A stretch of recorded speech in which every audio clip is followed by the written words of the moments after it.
Hola chicos, espero que se encuentren bien. En la clase de termodinámica de hoy hablaremos sobre la teoría cinética del número de Avogadro. Recordemos que la teoría cinética de los gases es una teoría física y química que explica el comportamiento y propiedades microscópicas de los gases, ley de los gases ideales, a partir de una descripción estadística de los procesos moleculares microscópicos.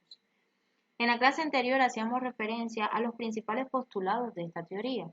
Recordemos que el número de moléculas es grande y la separación media entre ellas es grande comparada con sus dimensiones.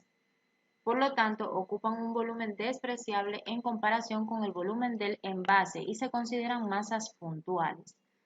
Las moléculas obedecen las leyes de Newton, pero individualmente se mueven en forma aleatoria con diferentes velocidades cada una, pero con una velocidad promedio que no cambia con el tiempo. Las moléculas realizan choques elásticos entre sí, por lo tanto se conserva tanto el momento lineal como la energía cinética de las moléculas. Las fuerzas entre moléculas son despreciables, excepto durante el choque. Se considera que las fuerzas eléctricas o nucleares entre las moléculas son de corto alcance, por lo tanto, solo se consideran las fuerzas impulsivas que surgen durante el choque. El gas es considerado puro, es decir, todas las moléculas son idénticas. El gas se encuentra en equilibrio térmico con las paredes del envase. Recordemos también que hablábamos sobre la ecuación general de los gases, que es presión volumen igual al número de moles por la constante universal del gas por la temperatura. Avogadro en 1811 y Ampère en 1814 propusieron de manera independiente la existencia de moléculas gaseosas formadas por dos o más átomos iguales. Según Avogadro y Ampère, en una reacción química, una molécula de reactivo debe reaccionar con una o varias moléculas de otro reactivo, dando lugar a una o varias moléculas del producto, pero una molécula no puede reaccionar con un número no entero de moléculas, ya que la unidad mínima de un reactivo es la molécula. Debe existir una relación de números enteros sencillos entre las moléculas de los reactivos y entre estas moléculas y las del producto. Según la ley de los volúmenes de combinación, esta misma relación es la que ocurre entre los volúmenes de gases y el número de moléculas que contienen. La ley de Avogadro dice que volúmenes iguales a distintas sustancias gaseosas medidas a las mismas condiciones de presión y temperatura contienen el mismo número de moléculas. También el enunciado inverso es cierto, dice que un determinado número de moléculas de dos gases diferentes ocupan el mismo volumen en idénticas condiciones de presión y temperatura. Esta ley suele enunciarse actualmente también como un mol de diferentes sustancias contienen el mismo número de moléculas.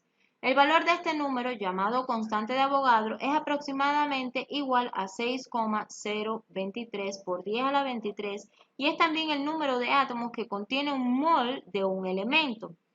Para explicar esta ley, Avogadro señaló que las moléculas de la mayoría de los gases elementales más habituales eran diatómicas, o sea, como el hidrógeno, el cloro, el oxígeno, el nitrógeno, entre otras. Es decir, que mediante reacciones químicas se pueden separar en dos átomos. Esta ley no fue admitida inicialmente por la comunidad científica. No fue hasta 1860 que Cannizzaro presentó en el primer Congreso Internacional de Química un artículo sobre la hipótesis de Avogadro y la determinación de pesos atómicos. Experimentalmente se comprueba que un volumen de hidrógeno reacciona con un volumen de dicloro y forman dos volúmenes de cloruro de hidrógeno.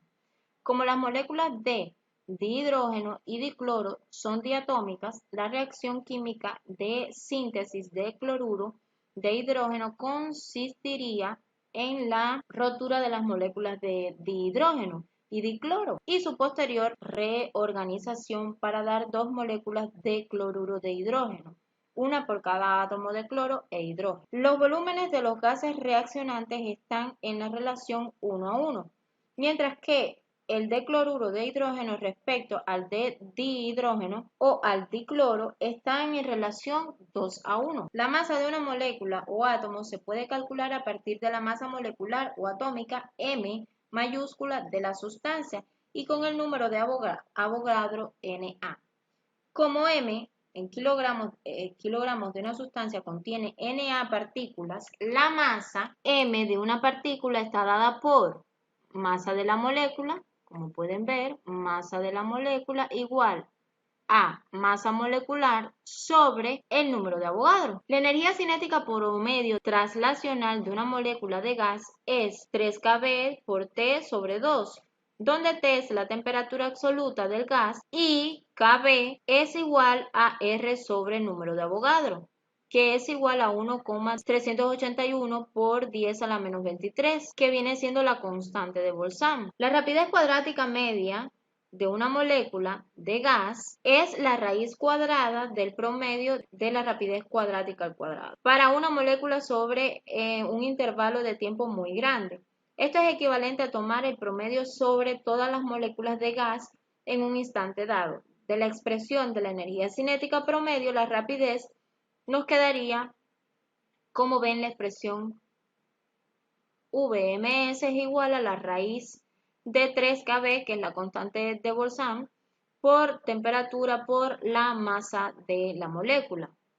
La temperatura absoluta de un gas ideal tiene un significado que se obtiene al resolver la ecuación 1 medio la masa por la rapidez al cuadrado, que es igual a 3 medio kBt. Esto nos quedaría igual a 2 sobre 3 veces la constante de Boltzmann, que multiplica a 1 medio por la masa de una molécula por la rapidez al cuadrado. La presión de un gas ideal viene dada por la expresión presión-volumen igual a la masa de una molécula sobre la masa por RT, por la constante universal por la temperatura. Y esto nos quedaría que presión-volumen es igual a 1/3 N, la masa de una molécula por la rapidez al cuadrado.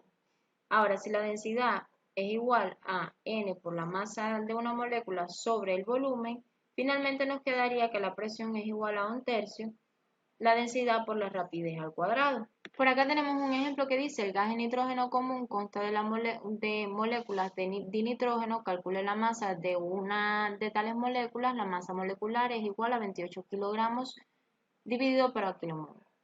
Ahora, recordemos que anteriormente decíamos que la masa de un átomo iba a ser igual a la masa sobre el número de Avogadro. Ya nos dan la masa molecular, que es 28.